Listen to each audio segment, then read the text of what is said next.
Hello students, आप सभी लोगों का आज की क्लास में बहुत बहुत स्वागत है। स्टूडेंट, जैसा कि आप सभी को पता है, हम लोग जिस चैप्टर को पढ़ रहे हैं उस चैप्टर का नाम है जनरल ऑर्गेनिक केमिस्ट्री। बेसिकली ये एक चैप्टर नहीं है, बल्कि हम कहेंगे कि ये कई सारे टॉपिकों को मिक्स कर दिया गया है और आपका जो सिलेबस है उसमें अलग अलग टॉपिक वाइज दिए हुए हैं कि आज ये क्लास, कल ये क्लास, परसों ये क्लास। बट पॉसिबल नहीं है कि एग्जैक्टली उसी क्लास के क्रम में हम अपने टॉपिक को निर्धारित समय में उतना कंप्लीट कर पाएँ जो आपको हेल्प कर पाए कि आपके पेपर में किस तरह से पेपर में आप क्वेश्चन को अटेम्प्ट करोगे। तो बच्चों, मैंने ओवरऑल सारे टॉपिक्स की जो क्लासेस हैं उनको समाहित करके मैंने जो टॉपिक आपका स्टार्ट किया है उसका नाम है जनरल ऑर्गेनिक केमिस्ट्री। बच्चों, जनरल ऑर्गेनिक केमिस्ट्री में हम लोग कई सारे सेगमेंट्स को पढ़ भी चुके हैं। हमने IUPAC नाम कैसे लिखे जाते हैं, आइसोमेरिज्म क्या होती है, जिसमें कंप्लीट आइसोमेरिज्म हमने कंप्लीट डिस्कस करी। अभी जस्ट लास्ट लेक्चर की अगर हम बात करें तो हमने हाइब्रिडाइजेशन निकालना सीखा, aromatic, non aromatic, anti aromatic compounds क्या होते हैं, उनके किस तरह से क्वेश्चंस आते हैं, primary carbon, secondary carbon, tertiary carbon, quaternary carbon, इसी तरह से प्राइमरी, सेकेंडरी, टर्सरी हाइड्रोजन्स क्या होते हैं, कैसे उनकी काउंटिंग करते हैं, ये सब हम लोगों ने सीख लिया था। अब हम लोग एग्जैक्टली मैकेनिज्म टॉपिक की तरफ स्विच कर रहे हैं। और बच्चों, मैकेनिज्म टॉपिक का मीनिंग है हम कोई हमारे पास केमिकल रिएक्शन है तो उस केमिकल रिएक्शन में क्या प्रोडक्ट बनेगा, यही प्रोडक्ट क्यों बनेगा, या फिर इस प्रोडक्ट के बनने में क्या प्रोसीजर बीच में आ रहा है, मींस रिएक्शन इंटरमीडिएट्स क्या बन रहे हैं, या रिएक्शन का टाइप कैसा है, किस टाइप की ये रिएक्शंस हैं। तो हमें बहुत कुछ रिएक्शंस के बारे में स्टडी करना है। तो देखो बच्चों, बहुत लंबी लंबी बड़ी बड़ी स्लाइड्स हैं। अब सारी स्लाइड्स को वर्ड टू वर्ड पढ़ पाना तो पॉसिबल नहीं है क्योंकि हमारे पास समय सीमित है। बट मैं कोशिश करूँगा कि हर स्लाइड में जो भी आपकी काम की चीज़ है वो मैं आपको बताता चलूँ और चीज़ों को सिंप्लीफाई करता चलूँ, जिससे आप जब इनके स्क्रीनशॉट लेने के बाद घर पर एक बार रिकॉल करोगे तो इन सारी चीज़ों का आपको महत्व समझ में आ जाएगा। बच्चों, आप सभी लोगों को पता है कि हमारे पास कोई भी केमिकल रिएक्शन है, कोई भी केमिकल रिएक्शन है। फॉर एग्जांपल, हमने एक एग्जांपल के तौर पर एक रिएक्शन ले ली, CH3 COCH3। ये हमारे पास एक कंपाउंड है जिसका नाम है एसीटोन, और इस एसीटोन पर हमने रिएक्शन कराई हाइड्रोजन साइनाइड की, HCN की। हमने देखा रिएक्शन के बाद हमको ये प्रोडक्ट मिला CH3 CNOH एंड CH3। ये प्रोडक्ट हमको प्राप्त हो गया। अब बच्चों, इस रिएक्शन को अगर हम देखें तो हमको क्या लग रहा है कि ये जो रिएक्शन है इसमें ये जो सब्सटेंस है ये ऑर्गेनिक सब्सटेंस है, मतलब कार्बनिक पदार्थ हमारा ये है जिसको हम बोलते हैं एसीटोन। इस कार्बनिक पदार्थ पर हमारे पास रिएक्शन हुई है, या कहें तो अटैक हुआ है किसका, हाइड्रोजन साइनाइड का, और हमको क्या मिला है, प्रोडक्ट मिला है। तो किसी भी ऑर्गेनिक रिएक्शंस को जब हम देखते हैं तो हम क्या देखते हैं कि एक रिएक्शन में एक हिस्सा होता है जिसको हम बोलते हैं ऑर्गेनिक सब्सटेंस, जिसको हम बोलते हैं सबस्ट्रेट। ध्यान से समझिएगा, उसको हम क्या कहते हैं, सबस्ट्रेट। और उस सबस्ट्रेट पर अटैक करता है कोई दूसरा सब्सटेंस जिसको हम लोग बोलते हैं रिएजेंट।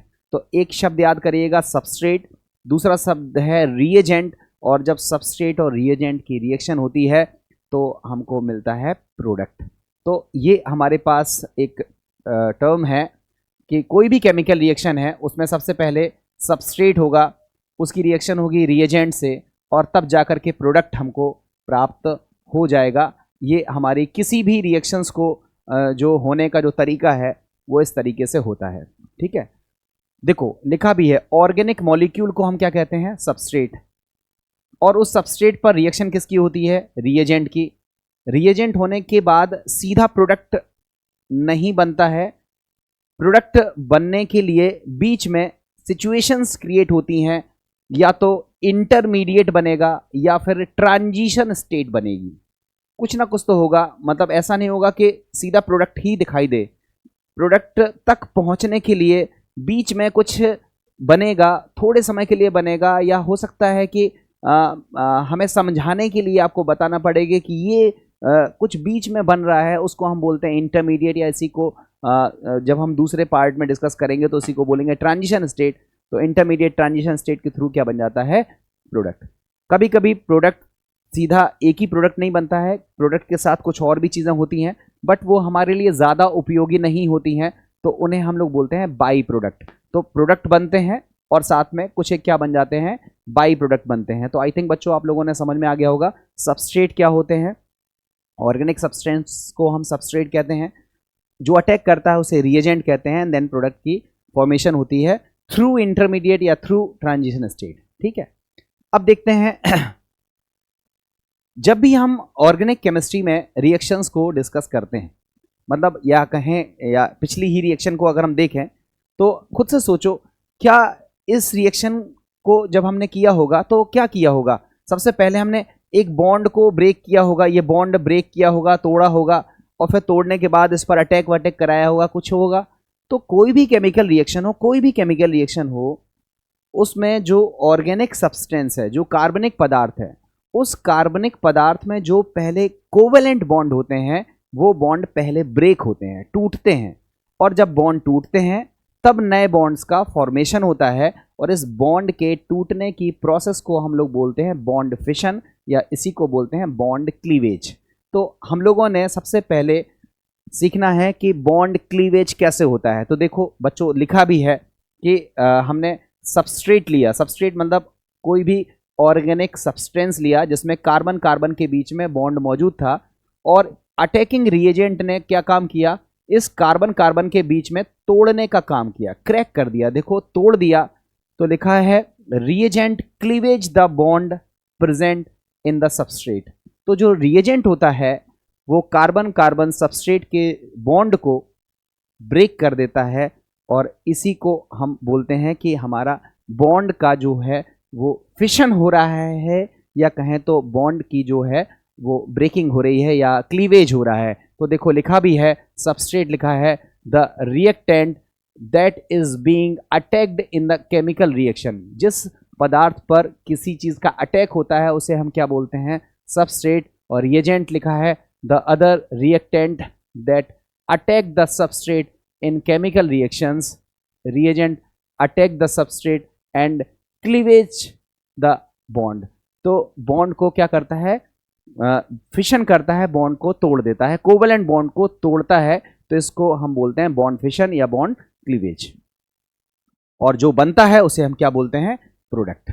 ठीक है, अब बच्चों नेक्स्ट स्लाइड में देखो कि जो हमारा ब्रेकिंग ऑफ कोवेलेंट बॉन्ड, जो कोवेलेंट बॉन्ड है वो कितने तरीके से टूट सकता है, या कहें तो बॉन्ड फिशन कितने टाइप का होता है, या जो बॉन्ड का क्लीवेज है वो कितने टाइप से होता है।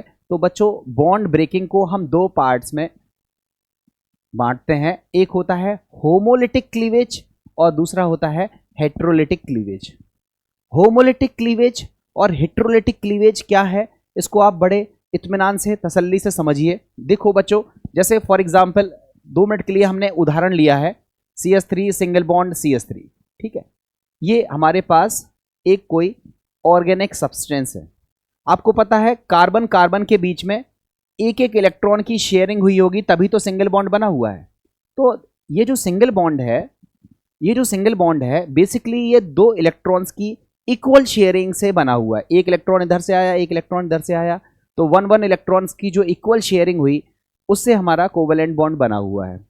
अब अगर ये बॉन्ड इस तरह से ब्रेक हो जाए कि इस वाले कार्बन को अपना इलेक्ट्रॉन मिल जाए और इस वाले कार्बन को अपना इलेक्ट्रॉन मिल जाए, मींस जो शेयर्ड इलेक्ट्रॉन पेयर है, जो साझे का इलेक्ट्रॉन युग्म है, अगर वो दोनों कार्बन पर इक्वली डिस्ट्रीब्यूटेड हो जाए, एक इलेक्ट्रॉन इस वाले कार्बन पर, एक इलेक्ट्रॉन इस वाले कार्बन पर इक्वली डिस्ट्रीब्यूटेड हो जाए, तो ऐसे फिशन को हम बोलते हैं होमोलिटिक क्लीवेज या होमोलिटिक फिशन।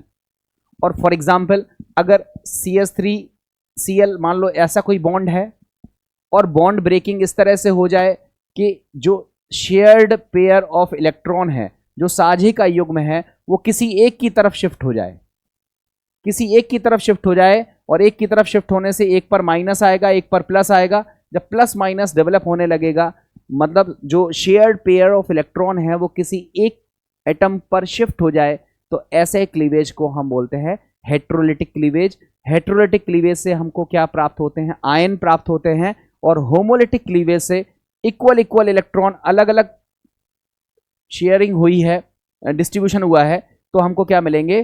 Free radical. बच्चों नया टर्म आ गया है, एक टर्म आया है आयन और एक टर्म आया है फ्री रेडिकल। आयन में दो तरह के आयन होते हैं, प्लस चार्ज होगा तो कैटायन, अगर कार्बन पर प्लस चार्ज है तो उसको बोलते हैं कार्बोकैटायन या कार्बोनियम आयन, और अगर कार्बन पर नेगेटिव चार्ज है तो इसको हम बोलते हैं कार्बेनाइन। कार्बेनाइन या कार्बोकैटायन बनता कैसे है? हेट्रोलिटिक क्लीवेज से। हेट्रोलिटिक क्लीवेज से जो बनते हैं वो क्या बनते हैं? आयन। और होमोलिटिक क्लीवेज से क्या बनते हैं? Free radical. यही सारी बातें यहां पर बताई गई हैं। तो देखो बच्चों, सबसे पहले हमने बात करी है होमोलिटिक क्लीवेज की। मैं शुरुआत की हल्की फुल्की डिटेल पढ़ रहा हूं जिससे आपको आइडिया लग जाए कि क्या लिखा है। लिखा है in homolytic cleavage one of the electrons of the shared pair in the covalent bond goes with each of bonded atom. Clear है ना? जो शेयर्ड पेयर ऑफ इलेक्ट्रॉन है, जिन्होंने शेयरिंग करी थी जिन एटम ने, उन पर बराबर बराबर डिस्ट्रीब्यूट हो जाता है, तो ऐसे क्लीवेज को हम बोलते हैं होमोलिटिक क्लीवेज। और देखो लिखा है होमोलिटिक क्लीवेज को हम लोग रिप्रेजेंट करते हैं फिश हुक और हाफ एरो। इसी को बोलते हैं फिश हुक या इसी को बोलते हैं हाफ एरो। देखो ऐसा बनता है, ये ऐसा हाफ एरो बनेगा, हाफ एरो बनेगा, कर्व्ड हाफ एरो। इसको हम फिश हुक एरो या हाफ एरो बोलेंगे। और इस तरह का रिप्रेजेंटेशन किसका होगा? होमोलिटिक क्लीवेज का। ठीक है, देखो एग्जाम्पल में बताया भी है कि जो एच है मीन्स H2 है, और H2 का अगर हम होमोलिटिक क्लीवेज करा दें तो क्या बनेगा? हाइड्रोजन फ्री रेडिकल एक और हाइड्रोजन फ्री रेडिकल दूसरा। जैसे CH3 का हमने होमोलिटिक क्लीवेज कराया तो ये बना मैथिल फ्री रेडिकल और ये भी बना मैथिल फ्री रेडिकल। इस तरह से फ्री रेडिकल्स बनते हैं। अब बच्चों फ्री रेडिकल्स की प्रोसेस को आप यहाँ डायग्राम से भी समझ सकते हो। यहाँ इलेक्ट्रॉन्स की शेयरिंग हुई और फिर वो इलेक्ट्रॉन जिन्होंने शेयरिंग करी थी वो अपना अपना इलेक्ट्रॉन लेके अलग अलग हो गए, तो इसको हम बोलते हैं होमोलिटिक क्लीवेज। इससे समझ में आ जाएगा। ठीक है, अब बच्चों होमोलिटिक क्लीवेज को एक एग्जाम्पल से और सीख सकते हो। जो एग्जाम्पल नीचे लिखा हुआ है मैं उसको करके दिखा दे रहा हूँ। देखो लिखा है CH3Cl ऑन होमोलिटिक क्लीवेज। ठीक है, अब बच्चों देखो होमोलिटिक क्लीवेज CH3Cl का होना है। होमोलिटिक क्लीवेज होगा तो ये इलेक्ट्रॉन CH3 के पास जाएगा, ये इलेक्ट्रॉन Cl के पास जाएगा, और होमोलिटिक क्लीवेज से आपको क्या मिलेगा? CH3 फ्री रेडिकल जिसको हम बोलते हैं मैथिल फ्री रेडिकल, और दूसरा मिलेगा Cl फ्री रेडिकल जिसको हम बोलेंगे क्लोरीन फ्री रेडिकल्स। तो इस तरह से फ्री रेडिकल्स का फॉर्मेशन होगा। बच्चों अब बात आती है ये होमोलिटिक क्लीवेज कब होगा? तो होमोलिटिक क्लीवेज के लिए 2-3-4 कंडीशंस हैं जो आपको याद रहनी चाहिए।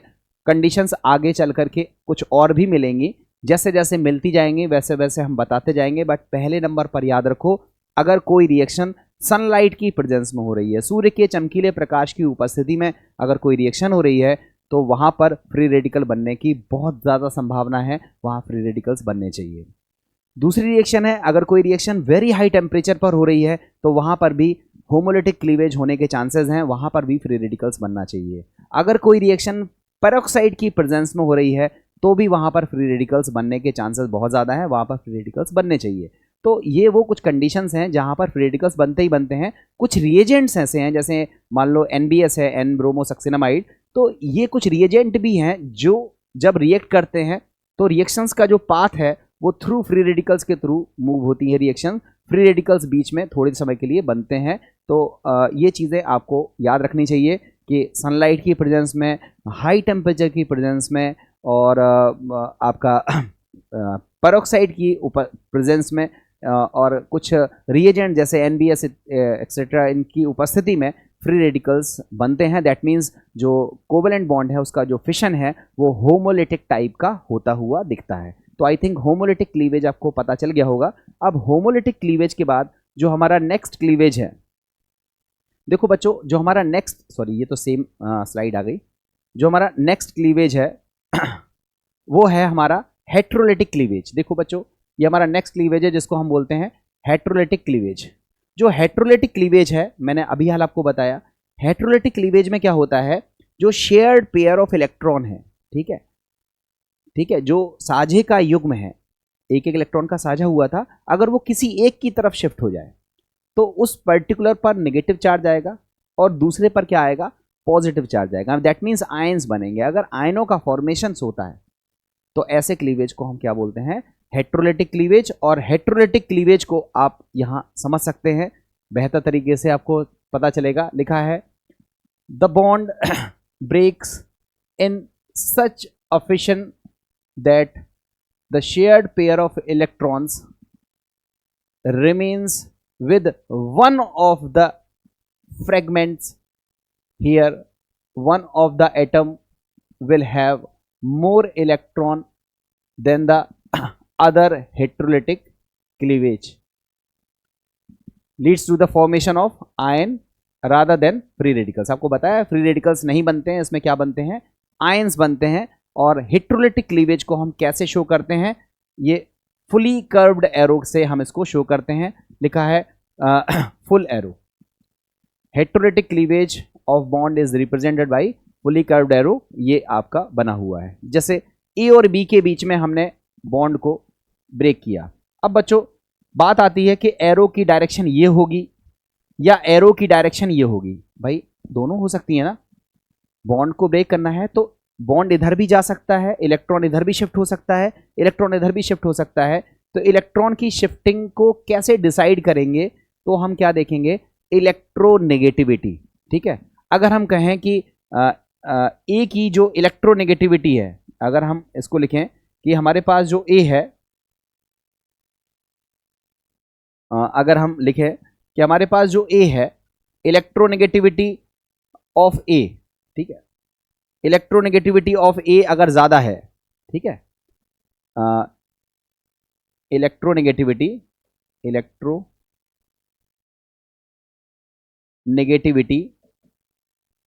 Of A is greater than B. अगर ए की इलेक्ट्रोनेगेटिविटी ज्यादा है तो जो शेयर्ड पेयर ऑफ इलेक्ट्रॉन है वो शिफ्ट होगा कहां पर, ए की तरफ। तो ए पर क्या आएगा, माइनस, और बी पर क्या आएगा, प्लस। अगर ऐसी सिचुएशन है, ये वाली सिचुएशन अगर है, तब ऐसा होगा, ठीक है। और अगर इसका उल्टा हो जाए, अगर इसका उल्टा हो जाए, बी की इलेक्ट्रोनेगेटिविटी ज्यादा हो ए से, तो इलेक्ट्रॉन की शिफ्टिंग कहां हो जाएगी, टूवर्ड्स बी की तरफ हो जाएगी। क्लियर हुआ ना। तो आप समझना कि अगर कोवेलेंट बॉन्ड का फिशन इस तरह से होता है कि जो शेयर्ड पेयर ऑफ इलेक्ट्रॉन है वो किसी एक एटम पर शिफ्ट हो जाए, जिसकी वजह से आयंस का फॉर्मेशन हो, तो ऐसे फिशन को, ऐसे क्लीवेज को हम क्या बोलते हैं, हेट्रोलिटिक क्लीवेज। और हेट्रोलिटिक क्लीवेज से क्या प्राप्त होते हैं, आयंस प्राप्त होते हैं। अगर आयंस में प्लस है तो उसको बोलेंगे कैटायन, अगर माइनस है तो उसको बोलेंगे एनायन। अगर कार्बन पर प्लस है तो उसको बोलेंगे कार्बोकैटायन या कार्बोनियम आयन, और अगर कार्बन पे ही माइनस है तो उसको बोलेंगे कार्बेनाइन। और इस तरह से ये चीज़ें बनी हुई हैं। आप इसको और डिटेल में समझ सकते हो कि कैसे पहले शेयरिंग हुआ, फिर जो इलेक्ट्रॉन है वो ए की तरफ चला गया बी की तरफ से, तो ए पर प्लस आया, बी पर माइनस आया। इस तरह का क्लीवेज आपको दिख रहा है। और बच्चों एक क्लीवेज यहाँ CH3Br का करके दिखाया है। देखो CH3Br का क्लीवेज करके दिखाया है। आपको पता है CH3Br में जो Br है उसकी इलेक्ट्रोनेगेटिविटी ज़्यादा होती है, तो Br पे क्या आएगा, माइनस, और CH3 पे आएगा प्लस, तो इसको बोलेंगे मेथिल कार्बोकैटायन और ये ब्रोमाइड आयन। इस तरह से आयनों का फॉर्मेशन होगा और इस तरह के क्लीवेज को हम क्या बोलते हैं, हेट्रोलिटिक क्लीवेज। तो बच्चों आई थिंक होमोलिटिक क्लीवेज और हेट्रोलिटिक क्लीवेज समझ में आ गए होंगे। एक एग्जाम्पल और है हेट्रोलिटिक क्लीवेज को समझने के लिए, और वो एग्जाम्पल है कि हमने मिथाइल कॉपर, ये हमारे पास एक सब्सटेंस था CH3Cu, मतलब कॉपर की बॉन्डिंग किसके साथ थी, मैथिल ग्रुप के साथ थी। आपको पता है मेटल जो है वो इलेक्ट्रोपॉजिटिव कैरेक्टर के होते हैं, मतलब जब इसमें बॉन्ड क्लीवेज होगा तो एल्किल ग्रुप पर माइनस आएगा, एल्किल ग्रुप पर माइनस आएगा और मेटल पर क्या आएगा, प्लस आएगा। तो इस तरह से हमको कार्ब एनायन की फॉर्मेशन होती हुई दिखेगी। तो यहाँ पर दोनों सिचुएशंस बन सकती हैं। हेटेरोलिटिक क्लीवेज से कार्बन पर प्लस भी आ सकता है, कार्बन पर माइनस भी आ सकता है, डिपेंड करता है कि कार्बन के साथ अटैच कौन है। अगर हाईली इलेक्ट्रोनेगेटिव एटम जुड़ा हुआ है जैसे ब्रोमीन तो कार्बन पर प्लस आएगा, और अगर हाईली इलेक्ट्रोपॉजिटिव एटम जुड़ा हुआ है जैसे कि कोई मेटल तो वहां पर कार्बन पर माइनस चार्ज आएगा। कार्बन पर प्लस चार्ज आएगा तो उसको बोलेंगे कार्बोकैटायन या कार्बोनियम आयन, और कार्बन पर माइनस चार्ज आएगा तो उसको बोलेंगे कार्ब एनायन। तो बच्चों इस तरह से आपने बॉन्ड्स का फिशन देखा, बॉन्ड्स का क्लीवेज देखा। बॉन्ड्स दो तरह से क्लीव करते हैं, होमोलिटिक फिशन या होमोलिटिक क्लीवेज और हेटेरोलिटिक क्लीवेज। होमोलिटिक क्लीवेज से क्या बनते हैं? फ्री रेडिकल्स, और हेटेरोलिटिक क्लीवेज से क्या बनते हैं? आयंस। ठीक है, अब देखो बच्चों, कभी भी रिएक्शंस होती है, कभी भी रिएक्शन होती है तो हमने क्या बताया कि रिएजेंट अटैक करते हैं किस पर? सबस्ट्रेट पर। और सबस्ट्रेट पर अटैक करते हैं तो अटैक करने के बाद कुछ सबस्टेंस बीच में थोड़े समय के लिए बनते हैं जिनको हम क्या बोलते हैं? Reaction intermediate. रिएक्शन इंटरमीडिएट का मतलब हुआ बीच में बनने वाले सब्सटेंसेस या बीच में बनने वाले पदार्थ जो थोड़े समय के लिए बनते हैं और फिर वो लास्ट में कन्वर्ट किस में हो जाते हैं? प्रोडक्ट में कन्वर्ट हो जाते हैं। इसको हम क्या बोलते हैं? रिएक्शन इंटरमीडिएट, या जिसको हम हिंदी में कहते हैं अभिक्रिया मध्यवर्ती। तो अभिक्रिया मध्यवर्ती क्या होते हैं? जो अभिक्रिया में कुछ समय के लिए बनते हैं उसे हम बोलते हैं रिएक्शन इंटरमीडिएट या अभिक्रिया मध्यवर्ती। बच्चों, जो अभिक्रिया मध्यवर्ती हैं जो आपको पढ़ने होते हैं वो टोटल 5 हैं। कौन कौन से हैं? एक का नाम है कार्बोकैटायन। ठीक है, जब कार्बन पर प्लस चार्ज रहेगा तो उसको हम क्या पढ़ेंगे? कार्बोकैटायन। दूसरा, अगर कार्बन पर इस तरह से इलेक्ट्रॉन्स रखा हुआ है तो उसको हम क्या बोलेंगे? Free radical. और अगर कार्बन पर माइनस चार्ज है तो उसको हम क्या बोलेंगे? Carb anion. तो carbocation, free radical, carb anion, ये 3 इंटरमीडिएट तो पढ़ने ही पढ़ने हैं। ये तो सबसे ज़्यादा उपयोग होने वाले इंटरमीडिएट है।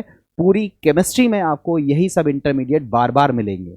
ठीक है, बट इसके अलावा कुछ और इंटरमीडिएट हैं। एक का नाम है बेंजाइन, एक का नाम है कार्बीन और एक का नाम है नाइट्रीन। ये टोटल 6 रिएक्शन इंटरमीडिएट हैं जो आपको केमिस्ट्री में पढ़ने हैं, और इन्हीं 6 इंटरमीडिएट्स के बारे में आपसे डिटेल में बात करी जाएगी आगे।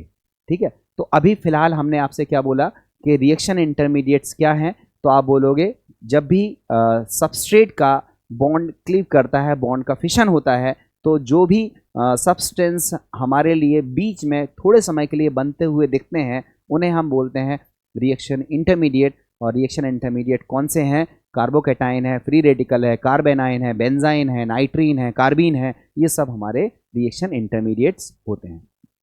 देखो, ये सारी चीज़ें आपको इंटरमीडिएट्स के बारे में मैंने बता दी हैं। अब बच्चों, इंटरमीडिएट्स में हम एक एक करके कुछ इंटरमीडिएट्स को स्टडी करते हैं। उन इंटरमीडिएट्स को देखो, सिंपल इंटरमीडिएट्स हैं, कुछ चीज़ें आपको फटाफट चीज़ें आनी चाहिए। देखो बच्चों, सबसे पहले हम बात करते हैं कार्बोकैटायन की। ठीक है, तो कार्बोकैटायन आपको नाम से ही पता चल रहा है, जब हमारे कार्बन पर प्लस चार्ज होगा तो अब हम उसको क्या बोलेंगे?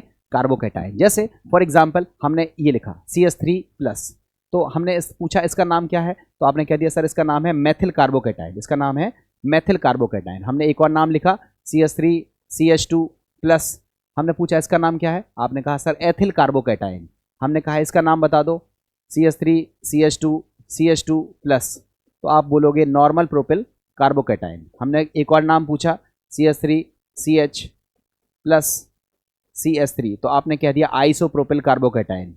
एक और नाम पूछ लिया CH3CH3CH3+, इसको हमने क्या बोल दिया? Tertiary butyl carbocation. बच्चों, इनके नाम आपको याद होने चाहिए, मैं लिख दे रहा हूं। इसका नाम है मेथिल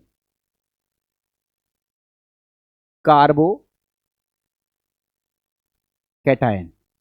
अब बच्चों, पूरा कार्बोकैटायन बार बार नहीं लिखूंगा, मैं कार्बोकैटायन को CC लिख दूंगा। तो इसका नाम हो गया मेथिल कार्बोकैटायन, इसका नाम हो गया एथिल कार्बोकैटायन, इसका नाम हो गया नॉर्मल प्रोपिल कार्बोकैटायन, इसका नाम हो गया आइसोप्रोपिल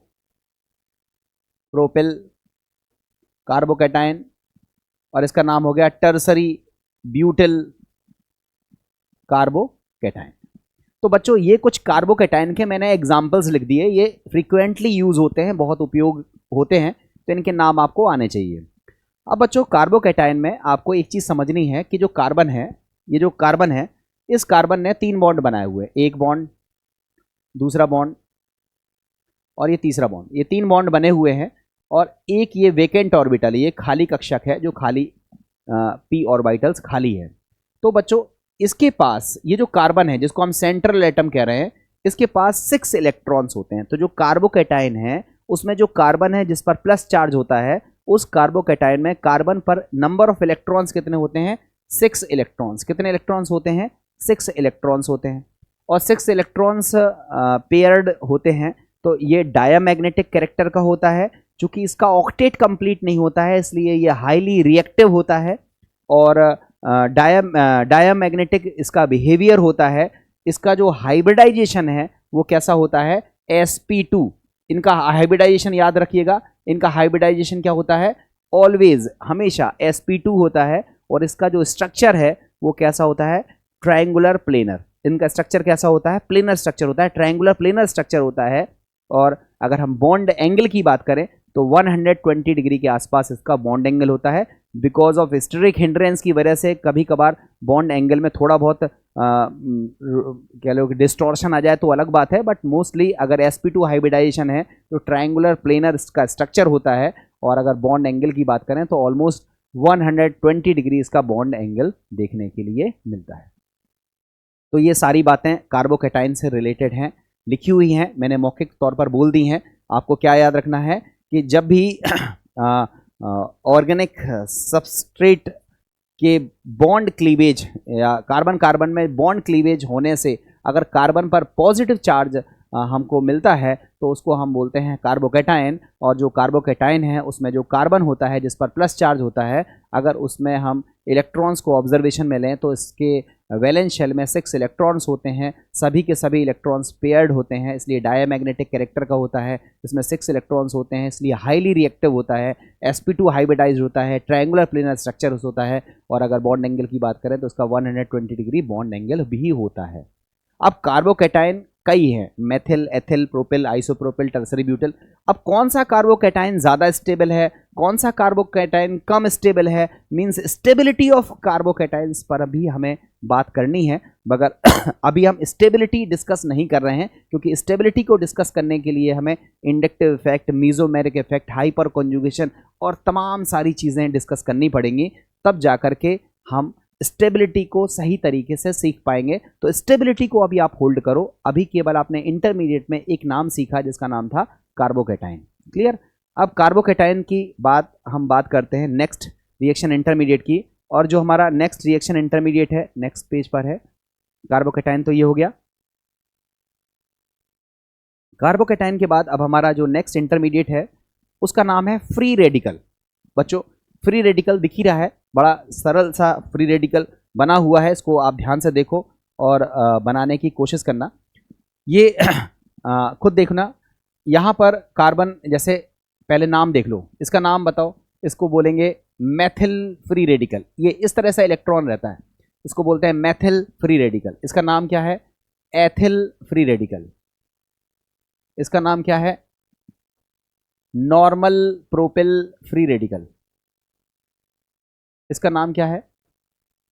आइसोप्रोपिल फ्री रेडिकल। इसी तरह से इसका नाम है टर्सरी ब्यूटिल फ्री रेडिकल। इस तरह से आप चाहो तो 3 CH3 बॉन्ड बना सकते हो, उसका नाम है टर्सरी ब्यूटिल फ्री रेडिकल। अभी हाल नाम लिखे हैं, वहाँ कार्बोकैटायन था, अब वहाँ प्लस की जगह हमने डॉट रख दिया, मीन्स इलेक्ट्रॉन्स को रख दिया, तो यहाँ पर हम फ्री रेडिकल नाम को इस्तेमाल करेंगे। जरूरी नहीं है कि एल्किल ग्रुप ही फ्री रेडिकल के फॉर्म में आए, इसको हम बोल सकते हैं जनरल वे में एल्किल फ्री रेडिकल। इसके अलावा जैसे ये लिखा है तो इसको बोलेंगे क्लोरीन फ्री रेडिकल। ठीक है, इसके बाद जैसे मान लो ये लिख दिया Br तो इसको बोलेंगे ब्रोमीन फ्री रेडिकल। तो फ्री रेडिकल्स जरूरी नहीं है कि एल्किल ग्रुप के ही हों। Inorganic substance means chlorine, bromine, oxygen, nitrogen, इन सबसे भी फ्री रेडिकल्स क्रिएट हो सकते हैं। बट हमें यहाँ डिस्कस करना है एल्किल फ्री रेडिकल्स के बारे में, मतलब हम ऑर्गेनिक सब्सटेंस में फ्री रेडिकल जब डेवलप होते हैं तो उसके बारे में स्टडी कर रहे हैं।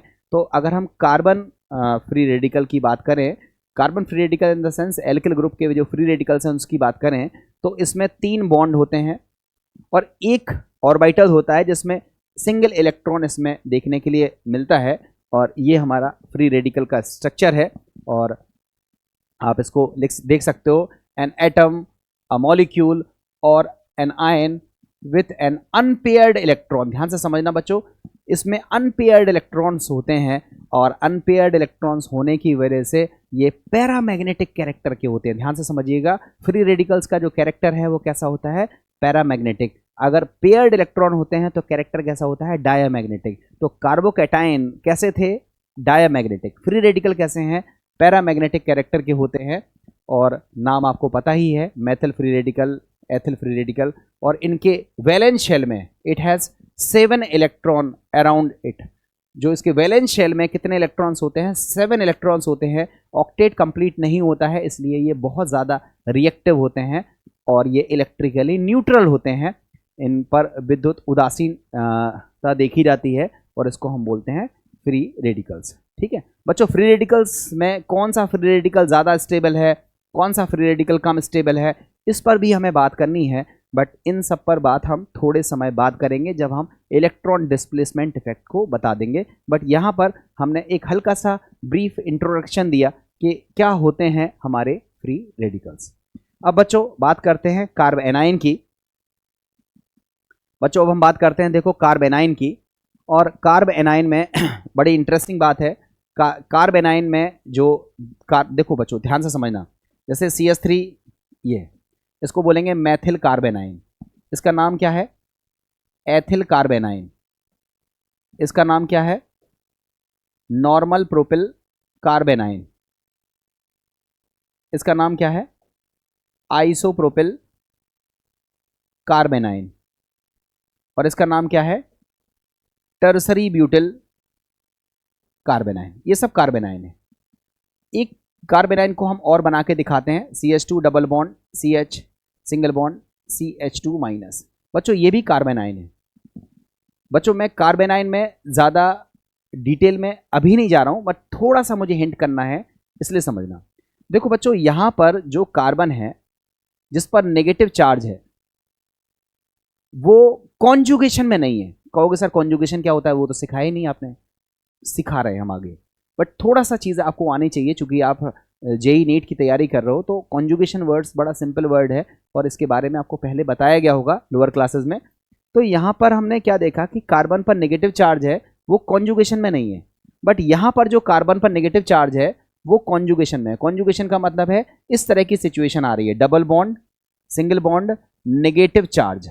ठीक है, देखो double bond single bond negative charge, इस तरह की सिचुएशन अगर आती है तो हम बोलते हैं कि ये जो नेगेटिव चार्ज है वो कॉन्जुगेशन में है। कॉन्जुगेशन का मतलब है ये रीजोनेटिंग स्ट्रक्चर्स बनाएगा, इसकी अनुनादी संरचनाएं बनेंगी। और अनुनादी संरचना अगर हम बना के दिखाएं तो अनुनादी संरचना किस तरह से बनेगी वो आप बना के देख सकते हो। क्या बनेगा, CH2 negative CH double bond CH2। इस तरह की अगर रीजोनेटिंग स्ट्रक्चर्स बना सकता है कार्बन पर नेगेटिव चार्ज, तो ऐसा कार्ब एनाइन जो होता है वो sp2 हाइब्रिडाइज्ड होता है। ध्यान से समझना, ऐसा कार्ब एनाइन का हाइब्रिडाइजेशन क्या होता है, sp2। और अगर कार्बन पर नेगेटिव चार्ज है और वो कॉन्जुगेशन की कंडीशंस नहीं फुलफिल कर रहा है, तो फिर ऐसे कार्बन का हाइब्रिडाइजेशन कैसा होगा, sp3। और sp3 होने की वजह से इनकी जो ज्योमेट्री होती है वो टेट्राहेड्रल टाइप की होती है। कैसी होती है, टेट्राहेड्रल टाइप की होती है, जैसा कि ये बना हुआ है। और अगर sp2 हाइब्रिडाइजेशन हुआ तो इसकी जो ज्योमेट्री होगी ट्रायंगुलर प्लेनर टाइप की ज्योमेट्री होगी। तो बच्चों थोड़ा सा याद रखना कि जो कार्ब एनाइन होते हैं वो sp3 हाइब्रिडाइज्ड भी होते हैं और sp2 हाइब्रिडाइज्ड भी होते हैं। sp3 हाइब्रिडाइज्ड कब होंगे, जब कार्ब एनाइन तो है बट वो कॉन्जुगेशन का फॉर्मेशन नहीं करता है, तब वो sp3 हाइब्रिडाइज्ड होंगे। और अगर वो कॉन्जुगेशन की कंडीशंस फुलफिल करता है तो वो sp2 हाइब्रिडाइज्ड होंगे। इनके पास एक ऑर्बिटल्स ऐसा होता है जिसमें इलेक्ट्रॉन पेयर रहता है, जिसको आप फ्री रेडिकल भी जिसको आप लोन पेयर ऑफ इलेक्ट्रॉन भी कह सकते हो। और इसका वैलेंस शेल में 8 इलेक्ट्रॉन होते हैं, सारे के सारे पेयर्ड इलेक्ट्रॉन्स होते हैं, इसलिए इसका जो बिहेवियर होता है वो डायमैग्नेटिक टाइप का होता है। ये सारी चीज़ें लिखी हुई है। हाइब्रिडाइजेशन के बारे में बात करें तो इसमें sp3 हाइब्रिडाइजेशन बना के दिखाया हुआ है इन्होंने। Methyl ethyl isopropyl normal butyl इस तरह के नॉर्मल कार्बेनाइन के बारे में हाइब्रिडाइजेशन ड्रॉ किया है। मैंने आपको एक एक्स्ट्रा केस बता दिया कि जब कार्बेनाइन कॉन्जुगेटेड पोजीशन पर हो तो फिर वो उसका जो हाइब्रिडाइजेशन होता है वो कैसा होता है, sp2 अदरवाइज sp3 होता है। ठीक है, तो ये हमारा हो गया कार्बेनाइन। आई थिंक कार्बेनाइन के बाद अब हम लोग बात करते हैं नेक्स्ट पार्ट की। यहाँ मैं एक चीज़ और बता दूं आपको, कार्बेनाइन में शायद कुछ और रह गया हो तो वो भी बता दे रहा हूँ। आई थिंक यही हो गया, बस इतना ही है। ठीक है, तो ये हो गया हमारा कार्बेनाइन। ठीक है, अब बच्चों कार्बेनाइन के बाद हम बात कर रहे हैं बच्चों मैंने बताया ना कि हमारे पास रिएक्शन इंटरमीडिएट और भी हैं, बेंजाइन है, कार्बीन है, नाइट्रीन है। तो ये रिएक्शन इंटरमीडिएट हैं, इनको अभी हम आगे पढ़ेंगे। रिएक्शन इंटरमीडिएट अभी हमने कार्बोकैटायन, कार्बेनाइन, फ्री रेडिकल ये डिटेल में नहीं पढ़ा है, केवल आपको इंट्रोडक्शन दे दिया कि हाँ ये रिएक्शन इंटरमीडिएट्स होते हैं। अभी रिएक्शन इंटरमीडिएट्स के बारे में हम जब और डिटेल में बात करेंगे तो आगे हम बात करते हैं। फिलहाल अब हम लोग देखते हैं इलेक्ट्रॉन डिस्प्लेसमेंट इफेक्ट। बच्चों इलेक्ट्रॉन डिस्प्लेसमेंट इफेक्ट का मतलब ये हुआ कि हमारे पास ऑर्गेनिक सब्सटेंस है जिसको हम सबस्ट्रेट कह रहे हैं। अब उस सबस्ट्रेट में दो सिचुएशंस होती हैं। एक सिचुएशन होती है सबस्ट्रेट में कोई ग्रुप ऐसे लगे हुए हैं जिसकी वजह से सबस्ट्रेट के अंदर के ही इलेक्ट्रॉन अपनी जगह स्थिर नहीं है, वो मूव कर रहे हैं, कभी इधर कभी इधर थोड़ा बहुत मूवमेंट कर रहे हैं। तो जो सबस्ट्रेट है उसके अंदर उसके खुद के ग्रुप्स की वजह से अगर इलेक्ट्रॉन्स का मूवमेंट होता है तो उसको बोलते हैं कि उसमें इलेक्ट्रॉन डिस्प्लेसमेंट हो रहा है, अपने आप हो रहा है। या कभी कभी ऐसा होता है कि इलेक्ट्रॉन डिस्प्लेसमेंट अपने आप तो नहीं होता है, मगर जैसे ही कोई रिएजेंट आता है और रिएजेंट आने के बाद उसमें जो इलेक्ट्रॉन्स होते हैं उनमें हलचल मचने लगती है, मींस इलेक्ट्रॉन जो है वो इधर उधर मूवमेंट करने लगते हैं। अब किधर मूवमेंट करते हैं दैट इज अनदर थिंग।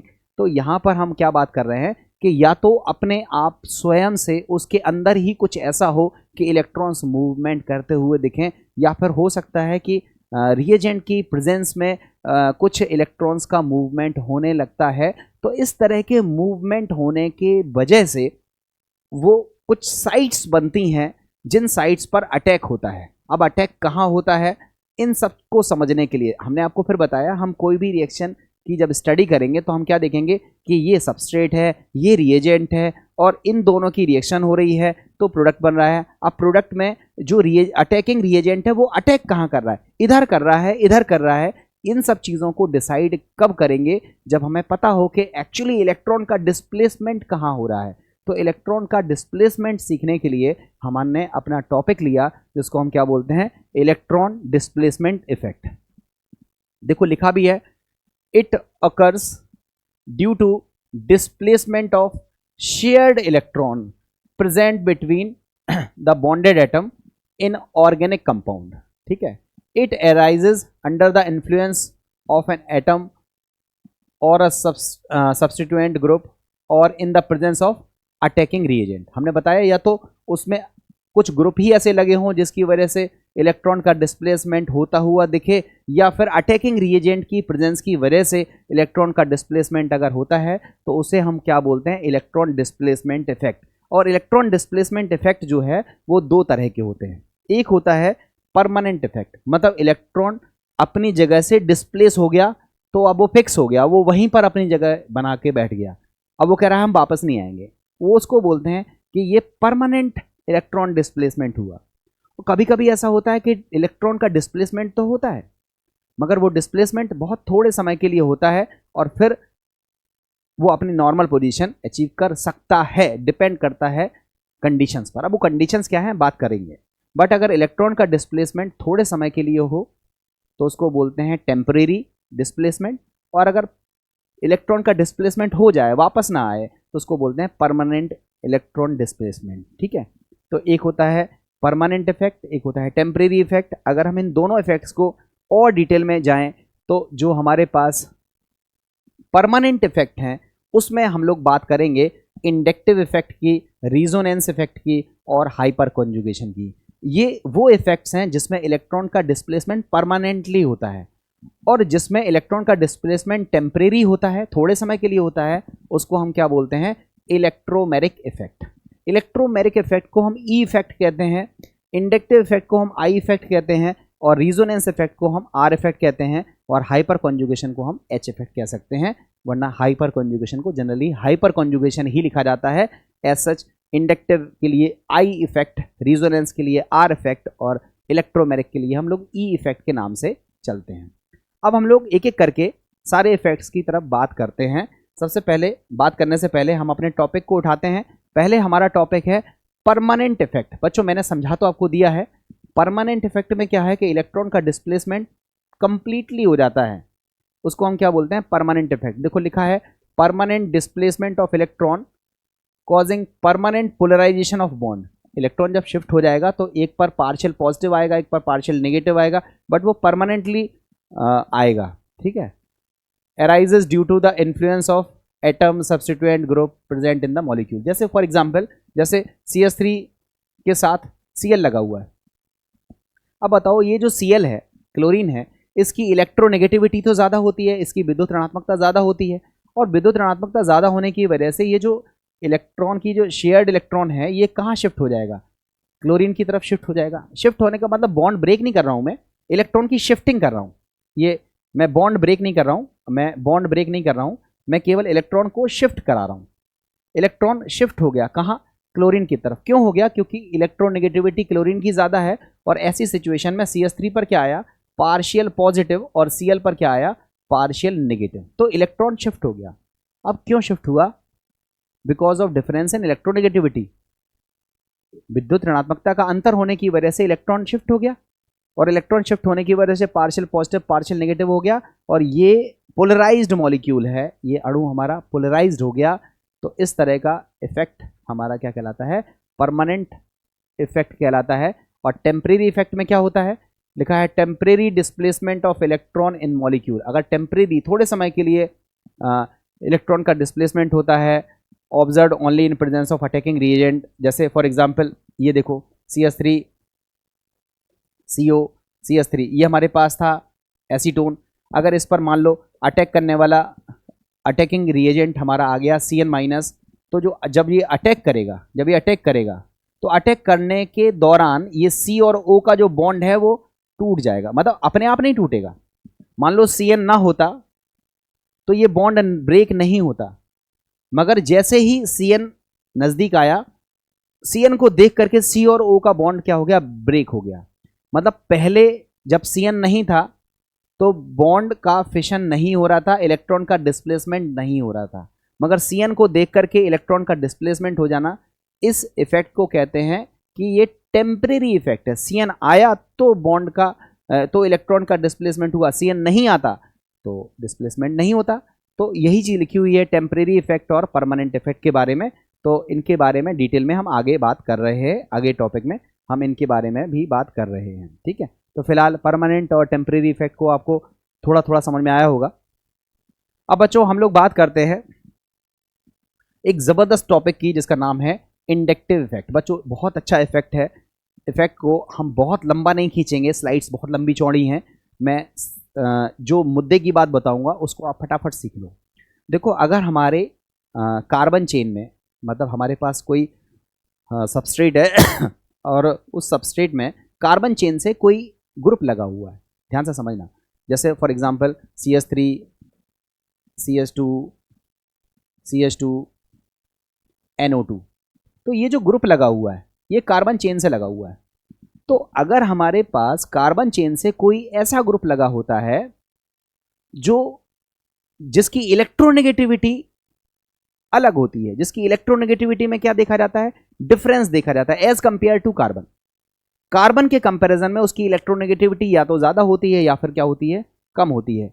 तो इलेक्ट्रॉन्स को वो या तो अपनी तरफ पुल करता है या फिर इलेक्ट्रॉन को रिलीज करता है। इलेक्ट्रॉन को या तो विड्रॉ करेगा, ठीक है, इलेक्ट्रॉन को या तो विड्रॉ करेगा या फिर रिलीज करेगा। तो कहने का सेंस ये हुआ कि अगर हमारे पास कोई ऑर्गेनिक सब्सटेंस है और उस ऑर्गेनिक सब्सटेंस में जो कार्बन चेन है और उस कार्बन चेन से कोई ग्रुप ऐसा लगा हुआ है जिसकी इलेक्ट्रोनेगेटिविटी में डिफरेंस है कम कार्बन के कंपैरिजन में, या तो उसकी इलेक्ट्रोनेगेटिविटी ज़्यादा होगी या तो उसकी इलेक्ट्रोनेगेटिविटी कम होगी, तो वो इलेक्ट्रॉन्स को, जो शेयर्ड इलेक्ट्रॉन्स हैं, या तो उसको वो अपनी तरफ खींचेगा या फिर उस शेयर्ड इलेक्ट्रॉन को अपने से दूर भेजेगा। और ऐसी सिचुएशन में जो हमारी कार्बन चेन है, उस कार्बन चेन पर क्या आ जाएगा, पार्शियल चार्ज डेवलप हो जाएगा। It may be partial positive, it may be partial negative, charge develop हो जाएगा। और वो चार्ज का डेवलप होना, हमारे मॉलिक्यूल का पोलराइज्ड हो जाना, और इस पोलराइजेशन को हम इफेक्ट वो बोलते हैं इंडक्टिव इफेक्ट। और जो इंडक्टिव इफेक्ट है वो दूरी बढ़ने के साथ साथ डिस्टेंस डिपेंडेंट होता है। दूरी बढ़ने के साथ साथ इसका वैल्यू क्या हो जाएगा, घट जाएगा। आप यही देखो, अगर NO2 ने इलेक्ट्रॉन्स को अपनी तरफ खींचा तो कार्बन पर क्या आएगा, प्लस चार्ज। और ये प्लस चार्ज की वैल्यू जैसे जैसे हम आगे बढ़ेंगे, इसकी जो डिस्टेंस है बढ़ रही है, तो इस प्लस चार्ज की वैल्यू क्या होती जाएगी, घटती जाएगी। इस इफेक्ट को हम क्या बोलते हैं, इंडक्टिव इफेक्ट। अब ऐसा भी तो हो सकता है कि फॉर एग्जांपल CH3 CH2 इससे Mg लगा हो, तो Mg का काम है इलेक्ट्रॉन को रिलीज करना, जिसकी वजह से इस पर पार्शियल नेगेटिव आएगा। यहाँ पर नेगेटिव वैल्यू और घट जाएगी और यहाँ पर वैल्यू और भी कम हो जाएगी। तो ऐसा नहीं है कि कार्बन पर प्लस चार्ज ही आए, ऐसा नहीं है कि जो इलेक्ट्रॉन है वो अपनी तरफ ही खींचे। तो ग्रुप कोई भी हो सकता है, वो अपनी तरफ भी खींच सकता है और अपने से दूर भी भेज सकता है। तो खैर, इन ग्रुप्स के बारे में हम बात कर रहे हैं। फिलहाल मैंने आपको केवल इतना सा बताया कि अगर कार्बन चेन में कोई ऐसा ग्रुप लगा हुआ है जिसकी इलेक्ट्रोनेगेटिविटी कार्बन के कंपैरिजन में ज़्यादा है या कम है, तो ऐसी सिचुएशन में जो शेयर्ड इलेक्ट्रॉन है वो अपनी जगह स्थिर नहीं रह करके किसी भी एक तरफ शिफ्ट हो जाएगा, और एक तरफ शिफ्ट होने की वजह से जो कार्बन चेन है उस पर पार्शियल चार्ज डेवलप हो जाएगा, और ये चार्ज डिस्टेंस बढ़ने के साथ साथ घटता जाएगा। इस इफेक्ट को हम लोग बोलते हैं इंडक्टिव इफेक्ट, हिंदी में कहते हैं प्रेरणिक प्रभाव, और शॉर्ट में कहते हैं आई इफेक्ट, जो होता है दो प्रकार का, प्लस आई इफेक्ट और माइनस आई इफेक्ट। माइनस आई का मतलब है इलेक्ट्रॉन्स को खींचना जिससे चेन पर प्लस आए। जब चेन पर प्लस चार्ज आएगा तो हम बोलेंगे कि ये जो ग्रुप है इसको बोलेंगे प्लस आई ग्रुप है, और इसकी वजह से जो इफेक्ट आ रहा है इसको बोलेंगे प्लस आई इफेक्ट। अगर चेन पर माइनस आया तो हम बोलेंगे माइनस आई ग्रुप है ये, और ये इस इफेक्ट को हम बोलते हैं माइनस आई इफेक्ट। ये ओवरऑल कंक्लूजन हमने आपको बता दिया। अब वही चीज़ यहाँ पर सब कुछ लिखा हुआ है, आप एक तरफ से जल्दी जल्दी देखते चलो, ये आपको समझ में आ जाएगा। और ध्यान रखना बच्चों, ये परमानेंट इफेक्ट है। परमानेंट इफेक्ट क्यों है, क्योंकि इलेक्ट्रोनेगेटिविटी का अंतर अगर एक बार आ गया तो इलेक्ट्रॉन अपनी जगह फिक्स नहीं रहेगा, वो तो शिफ्ट होगा ही होगा, या तो इधर हो जाए शिफ्ट या इधर हो जाए शिफ्ट। तो ये कैसा इफेक्ट है, परमानेंट इफेक्ट है। इसमें एक चीज़ और याद रखनी है कि इसमें केवल और केवल सिग्मा इलेक्ट्रॉन्स का मूवमेंट होता है, मतलब जो सिंगल बॉन्ड्स होते हैं उनमें जो शेयर्ड इलेक्ट्रॉन्स होते हैं उन्हीं का मूवमेंट होता है। पाई इलेक्ट्रॉन्स का मूवमेंट इस इफेक्ट में देखने के लिए नहीं मिलता है। ठीक है, ये परमानेंट इफेक्ट है और इसमें सिग्मा इलेक्ट्रॉन्स का मूवमेंट होता है, डिस्टेंस डिपेंडेंट होता है, मतलब दूरी बढ़ेगी तो इस इफेक्ट की वैल्यू घटती जाएगी। ये चीज़ आपको याद रखनी है। तो देखो अब यहाँ पे क्या लिखा है, it is the permanent polarisation of bond due to shifting of shared pair of sigma electrons towards the more electronegative atom substituent. Inductive effects operates through sigma bonds electrons, हमने आपको बताया वही लिखा हुआ है। अब illustration of sigma inductive effect का दिखा हुआ है, जैसे यहाँ देखो ये दो रेसलर है, ये बीच में मान लो किसी चीज़ के लिए खिंचाई हो रही है, अगर दोनों की इलेक्ट्रोनेगेटिविटी बराबर है तो ये चीज़ बीच में रहेगी। मान लो ये रेसलर ताकतवर है तो ये चीज़ को अपनी तरफ खींच लेगा। ये मोर इलेक्ट्रोनेगेटिव एटम, ये कौन है, मोर इलेक्ट्रोनेगेटिव एटम है, ज़्यादा ताकतवर है, ये शेयर्ड इलेक्ट्रॉन को अपनी ओर खींचेगा। अगर मान लो ये ज़्यादा ताकतवर है, ठीक है, तो इलेक्ट्रॉन्स का या चीज़ का डिस्प्लेसमेंट कहाँ होगा, दूसरी तरफ होगा।